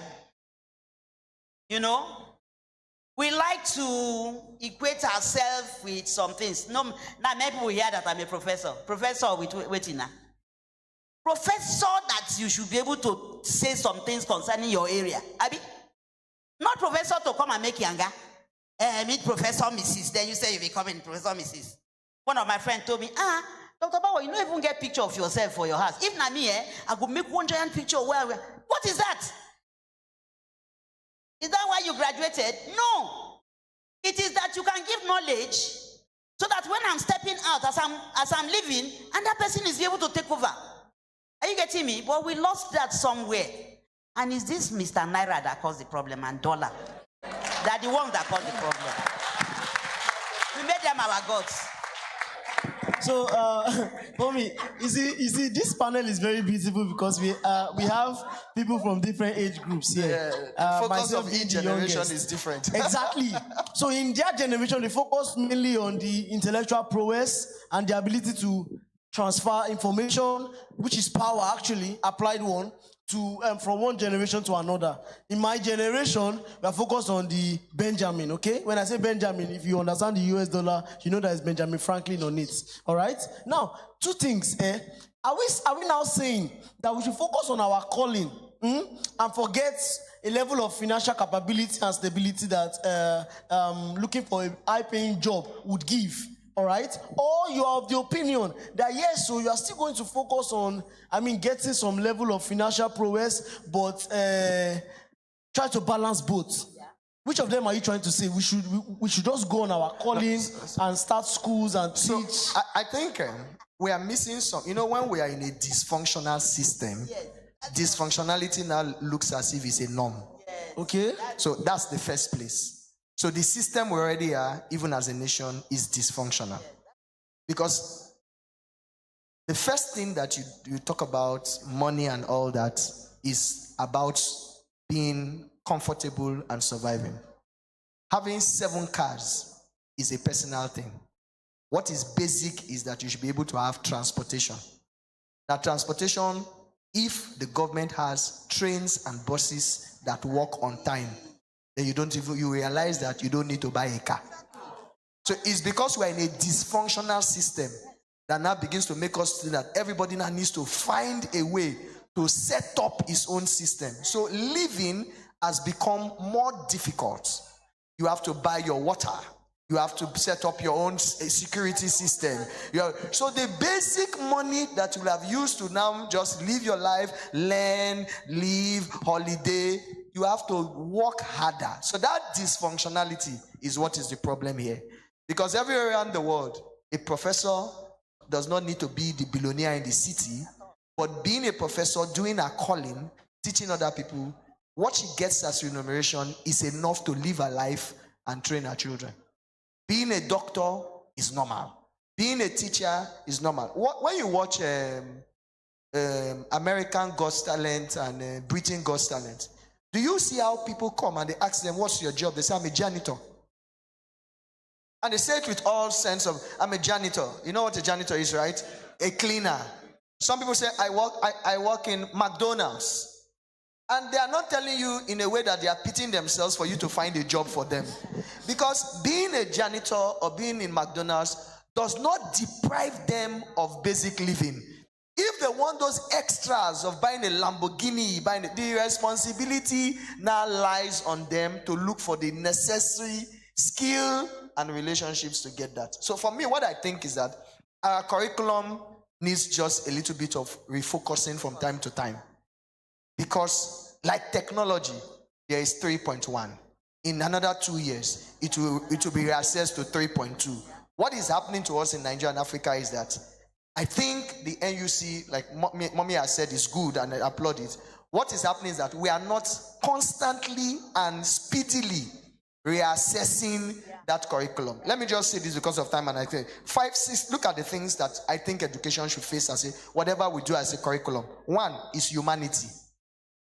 Education should help us understand humanity and how to treat humanity, because everybody is a human being. Number 2 is leadership. Our educational system should be a system that at the end of the day, people go to any level of school, it should teach them some level of leadership, from self-leadership to community leadership.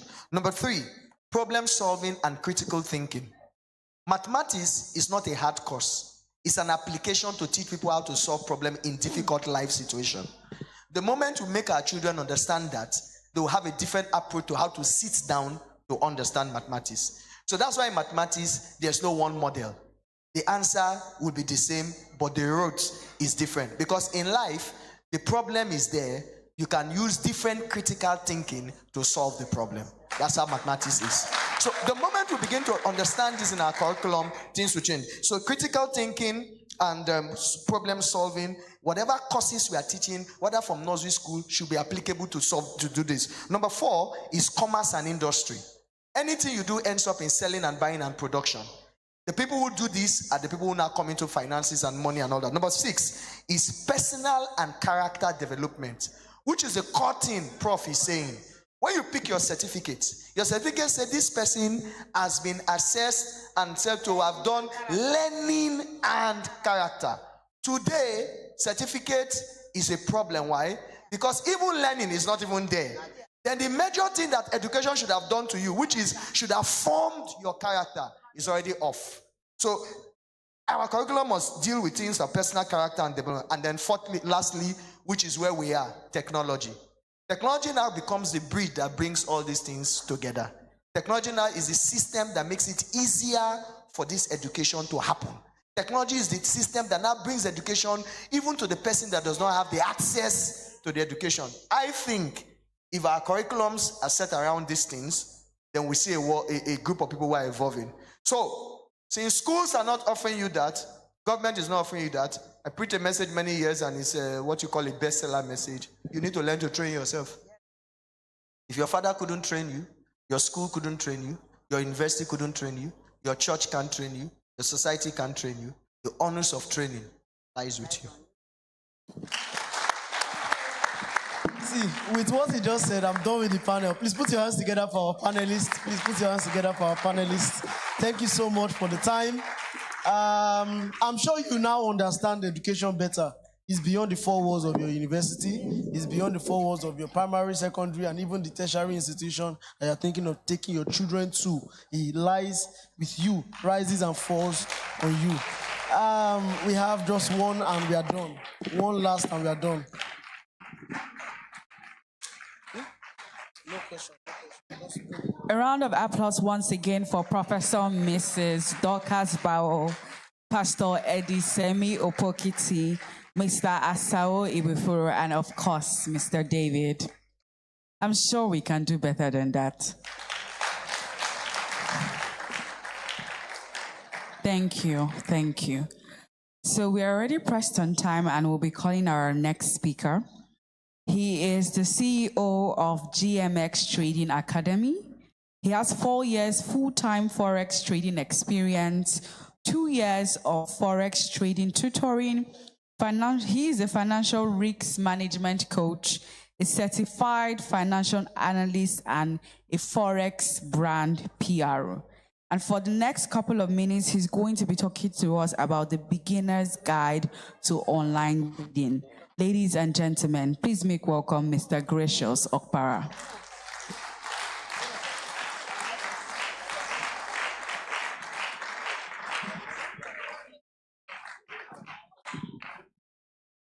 Don't worry, guys. I'm a very humble person. I'm not going up. I want to relate with everyone here and connect with everyone here as well. And I don't want to go up there as though I'm giving a sermon or a speech. No. How are you guys doing? How is everyone? You're enjoying the program so far, yeah? All right. So quickly, I will be introducing myself as a very humble forex trader. I didn't know David was gonna say all those things. CEO of no. I don't like being introduced that way. I am just a forex trader, and I'm one of the youngest forex traders we have here in Port Harcourt. Yeah, and yeah. So forex trading is my primary source of income. Yeah, it's my primary source of income, and I've been doing well for like the past 4 years now. And so far, I know I've made a lot of impact. I was supposed to be here on Friday. Mr. David told me about the event a long time. I was supposed to be here since Friday, but went for a conference. My broker, I'm a brand ambassador of Ten Trade, so we went for a conference at Abuja, and we spent quite a lot there impacting and all that. I was supposed to stay more. I was supposed to stay till Sunday. So I had to reschedule my flight to Friday, rest a bit so I can be here with you guys today. Yeah. And I'm glad to see a lot of people turn out for this event. I mean, everyone, and I'm seeing a lot of young people here. That means, yes, we have a lot of young, aspiring entrepreneurs. And that's what you need. As a young person, now let me tell you this. How many of you went to the universities here? Yes? Okay. How many of you are still schooling right now? I see you. That's good. I know this may sound a little bit off, but I am not a fan of universities. I didn't go to the university. I never attended the university. Yeah. You're surprised. Are you surprised? Okay, let me tell you this. When I finished, now listen to my little story. When I finished my secondary school, my parents were not so buoyant. Okay? They weren't so buoyant enough to further my education. So I had to go learn a trade in the market. Yeah, I went to, I don't know if you know this market called the Oyibo market. You know Oyibo market? I learned a trade in Oyibo market. I learned a trade there, and I got free. That means I successfully finished my course of learning or serving, whichever you want to call it. And I got a shop. Okay, but as time went on, now I was doing patent medicine, that is selling of over-the-counter drugs. Don't say drugs. Oh, add that over-the-counter, please. So this is a lucrative business, if you know it. Yeah, it is. Yeah, it's a lucrative business. And right from my childhood, I've always been out to do the best. Anything. If I want to learn a trade, let me go for the best. Initially, I was supposed to go for spare parts, but I was like, I cannot be carrying engine. So I said, no, let me go for part-time medicine. All right? And I went for that. I finished. I got a shop. But along the process, I came in to understand that, yeah, even as an entrepreneur, even as someone working for yourself, there's this need to level up. You always need to level up. Whatever skill it is, back then, during the time of our dads, our mom, these are kind of the entrepreneur, the skills a lot of people used to level up then, before the digital age we are now. This was the skills people used back then.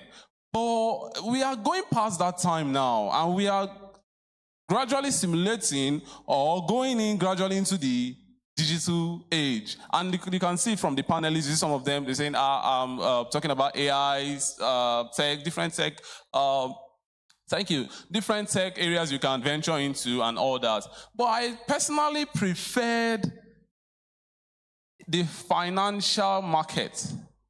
There's a reason I prefer the financial market, because this is where the money is sitting. And I love money, not the negative parts of, not the negative love, but the positive parts. I mean, the aspect that,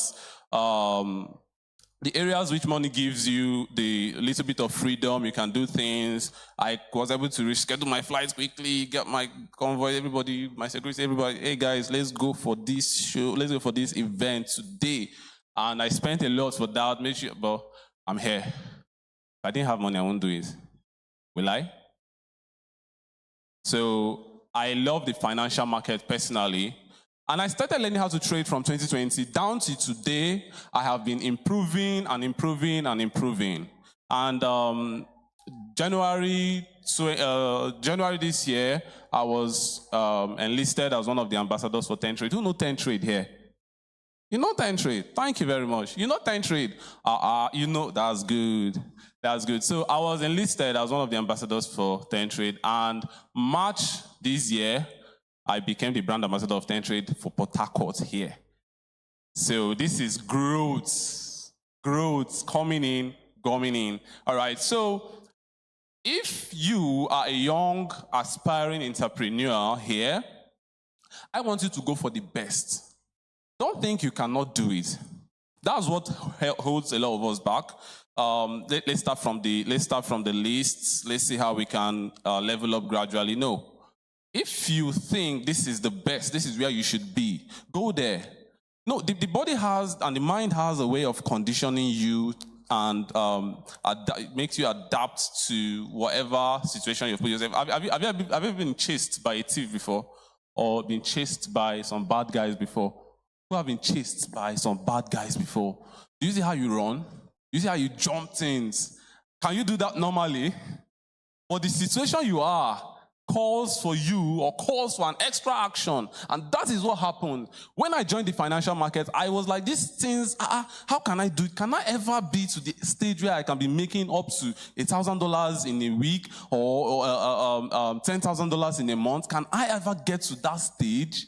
I kept asking myself, but I said, no, here, we die here. Here I will get there. And for the past 4 years down to today, I can tell you that I have grown more than the dream I had. Because I put in myself, I was determination. So as a young aspiring entrepreneur, I need you to first of all, go for the best, be determined. And do you know the third thing you should be doing? Now the third thing is your consistency. Your consistency is very important. Now, don't go in. There's a difference between motivation and discipline. Do you know that? There's a difference between motivation and discipline. As I'm saying this now, a lot of you are motivated, yeah? You are motivated. You want to go. You want to go do something for yourself. But how long will that last? How long will that last? But how about someone who comes in and tells himself, this guy did this, I can also do this. Now what do? You go back home, re-strategize, rearrange your schedule, rearrange yourself to face a new reality. And what happens now is that you see yourself gradually, consistently striving, and at the end of the day, you may not see the results every day, but at the end of the year, you look back, you see that, I have leveled up to a different or to a higher perspective than I was before. That is discipline. So don't get motivated, rather do what? Be disciplined. And discipline comes with consistency. If you're not consistent, how would you do it? So you need to continue putting in those. There's an idiom that says a drop of water every day makes an ocean. Yeah? So continue putting in little by little, continuously. Then look back after a number of period, a year or so, look back and see what you've done. You see the difference. Do you understand? So as a young aspiring entrepreneur, I've given you 3 things. Get the best skill. Everyone is doing it. You can do it. Get it. 1. Secondly, who can tell me the second one? Who can tell me the second one? If you're paying attention, I want to hear someone. Determination. Thank you. You're with me. You're with me. Now be determined. Be determined to do it. And the third one is what? Consistency. So continue consistently doing it. Don't stop. And what will help you is what? What will help you to stay consistent? Your discipline. You're with me. So with this little point of mine, I know I have given you something right now that will also add to your journey. True or false? Thank you very much. Now, I will be leaving. I have an appointment, but I decided to be here today for my very good friend, Mr. David. I say, I will be here. I will be here. I told you guys, I rescheduled a lot of things to be here today, and I'm glad I'm here, and I'm glad I'm seeing everyone. And I'm also glad I've impacted a little to you, all right? So if you have decided after this whole event, whatever skill you have decided to chase, whatever digital skill, whatever skill it is, as long as you're working for yourself, whatever you have chosen today, please, I want you to apply the 3 steps I just dropped for you in that skill. And after a year, I want you to look back. If you can see me next time, you will thank me. You will. You will thank me for this idea I just dropped with you now. All right, guys. Now I will be leaving, and I hope to see you guys succeed. I hope to hear bigger testimonies from you guys. Mr. David, you have them in the group, yeah? You have them in a group where you can always relate with them. I would like to get positive testimonies from them after this event. I want to see, yeah? You send them across. It's all right. You send them. All right. That's cool. That's cool. That's cool. All right. So I have a training academy here in Port Harcourt called the GMX Training Academy. And in fact, okay. So let me drop this quickly. Those of you here who knows what the forex trading is all about, what the forex market is all about, there's a quick one. 10 Trade, my broker, they finally got to They have been asking me to drop some little benefits for my community, which normally has been a paid community.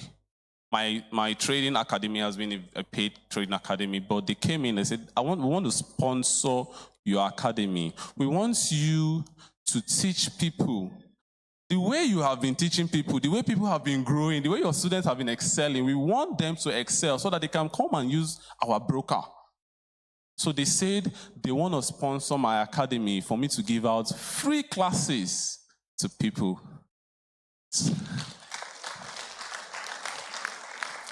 So who wants to level up their game and enroll in the new or the upcoming free classes in my academy, GMX Trade Academy, sponsored by 10 Trade? Who won that? I see you all. I see you all. I see you all. All right, so there's a free community which every one of you can come in. How do I pass that across to you guys now? You send it across, yeah? All right, cool. That's cool. So I will give you the free community. When you are there, I will now give you the process things to do and where you will, we have to allocate each one of you according to your level of knowledge so far. So thank you very much, everyone, and I'm grateful to be here. See you guys. See you guys. All right, thank you very much.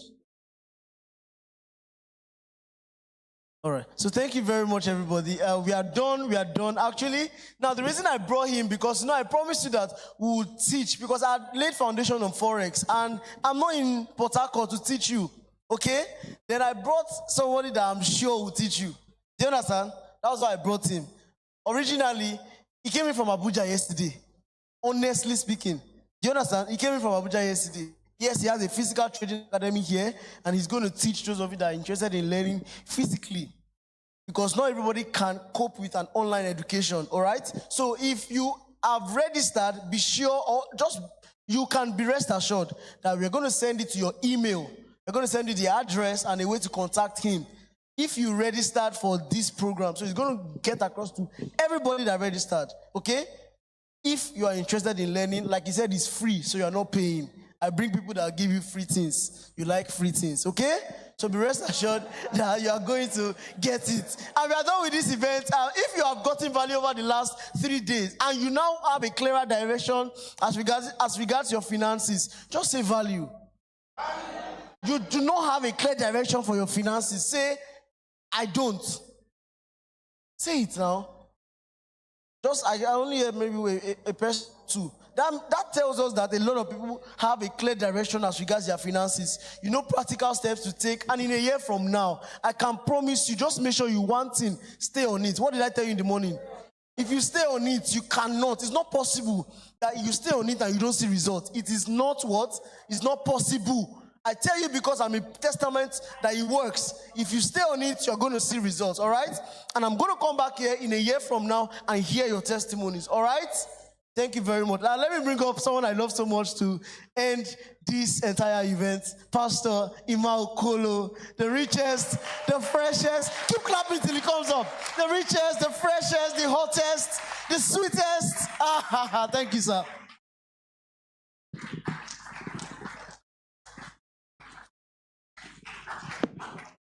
If you are clapping for Jesus, you can do better than that. Hallelujah. Now you may kindly be seated. We know that the Intercontinental Youth Pastor went out of town. He should be in South Africa today. And this meeting was orchestrated because of his passion to see us do well in our finances. And I also see that we have strongly been imparted since we started on Thursday. Am I right? And what is left now is for us to practice what we have learned. You will discover strangely that there are some things that they have said that you already know. And the only problem is that we have not put them to practice. So what this conference should do to you is that you go and put to practice what you have heard. And don't forget the God factor. Because he said every house is built by some men, but he that built all things is God. Because there are other spiritual forces that control the universe. So you have to also know that what will give you speed is that you are a child of God. So if you are a child of God and you do the hard work, I can guarantee you 6 months, not even up to a year, your story will change, because grace will help you to assess faster what natural people will not be able to assess. I'll see you at the top. Can you rise up on your feet and give God praise for all that he has done? Just thank him for how he has helped us. Thank him for all the facilitators that have been teaching us since on Thursday. Thank him for David. Thank him for all that he has done. Give him the praise. In Jesus' precious name, we are prayed. Everlasting Father, we just want to thank you for the Port Harcourt Money Week. Thank you for the planning. Thank you for execution. Thank you for what you started on Thursday. Thank you for life you have imparted. We return all the glory to you in the name of Jesus. Father, my God, I pray for everyone that have been part of this conference since we started on Thursday. I ask for grace to come upon them in the name of Jesus. that will not just be hearers, will be doers of the work in the precious name of Jesus. We pray for the facilitator, everyone that have come across our way. Father, virtue has gone out of them. Refill them in the name of Jesus Christ. Father, that when we gather again another time, that those of them that were taught will become the teachers because they already have the evidence in the precious name of Jesus. So as you go, the Lord will go with you. To take you to your destination safely. When we hear from you, it shall be good news. When you hear from us, it shall be good news. And you already called blessed. In Jesus' name we are prayed. And amen. I don't know.